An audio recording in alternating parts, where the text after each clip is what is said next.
the great epilogue that I just love, it just really opens my heart to the end of this poem. Again, coming back to this visual of Abhinava Gupta scintillating in the light of his own awakening and his biggest desire. What would your desire be? You know, what is the biggest desire?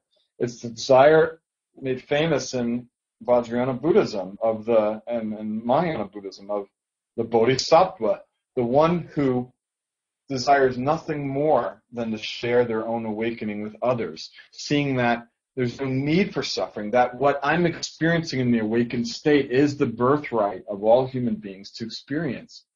And so while this prolific and beautiful being, Abhinava Gupta, experienced in the most poetic language his own awakening and wrote about it and gives us the most erudite and developed and advanced texts on the technicalia of Tantra and Yoga and his system, he comes down to the base level. He wants to talk to us as children as well, for he's discovered the inner child of himself. And he says, Su Kumara Martin Shishyan Prabodhaitam Manjasya Ime Abhinava Guptena Shlokaha Pancha Dashodita. I, Abhinava Gupta, have composed these 15 verses for heart-open students who have little regard for pedantic teaching, for scholarship, in order to trigger their immediate awakening. Now we can say, yeah, fat chance I'm going to read this poem and just have immediate awakening. But that's exactly the problem. That the mind, it's as if its job is to not believe in awakening.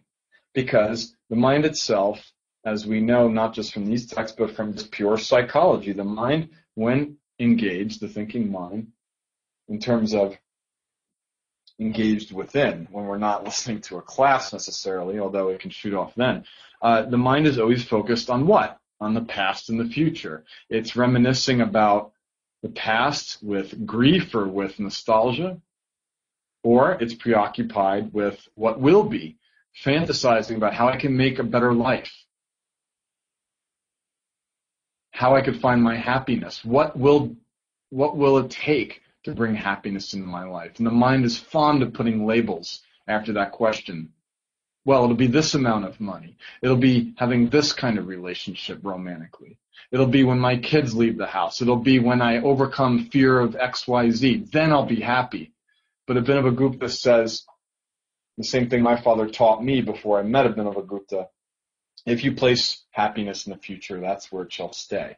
So when we talk about having an immediate awakening experience, it's not just to be thought about by the mind, but to be experienced. Get beyond the conception of what awakening means. Everyone on this call, everyone in the world has had the type of awakening he's describing with this term, prabodhayitam, which means to awaken, right? To have awakening. What is an awakening? Awakening is even a moment, a 5-second pause in your day where something triggers your senses, or perhaps in meditation, perhaps looking in the eyes of your child, your lover, perhaps no trigger out there at all. Perhaps a moment of silence caused by your soul's desire to immerse in the present. Suddenly the mind, which is preoccupied with time, dissolves. And that is a moment of awakening. But Abhinava Gupta wants us to recognize those for what they are. In the West, we might call them highs or peak experiences, and expand, go into that space and expand from without. So we find him then offering this to you and I very seriously in this sense.